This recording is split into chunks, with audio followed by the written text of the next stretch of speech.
নবম শ্রেণীর ছাত্রছাত্রীরা, তোমরা তোমাদের ভূগোলের সম্পদ থেকে প্রশ্নমান 3 ও প্রশ্নমান 5-এর এই প্রশ্নগুলো অবশ্যই তৈরি করে রাখবে। তোমরা তোমাদের ইউনিট টেস্ট এবং ফাইনালে অতি অবশ্যই তোমরা এখান থেকে কমন পাবে।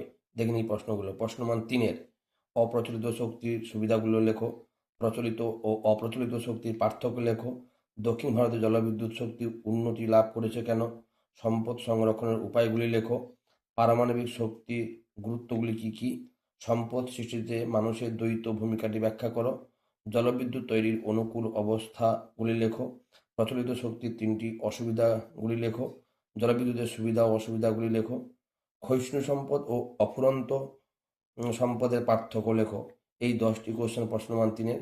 এবং প্রশ্নমান 5-এর পূর্ব ভারতে অধিক সংখ্যক তাপবিদ্যুৎ কেন্দ্র গড়ে ওঠার কারণ কি, 2 জলবিদ্যুৎ ও তাপবিদ্যুতের তুলনামূলক আলোচনা করো, 3 উদাহরণসহ সম্পদের শ্রেণীবিভাগ করো, এবং 4 জ্ঞান হলো সম্পদের জননী। এই 4টি কোশ্চেন প্রশ্নমান 5 থেকে তোমরা করে রাখবে। অবশ্যই তোমরা এখান থেকে কমন পাবে। ভিডিওটি যদি ভালো লাগে লাইক কমেন্ট শেয়ার করবে এবং এরকম ভিডিও পেতে চ্যানেলটিকে সাবস্ক্রাইব করে পাশে থাকবে।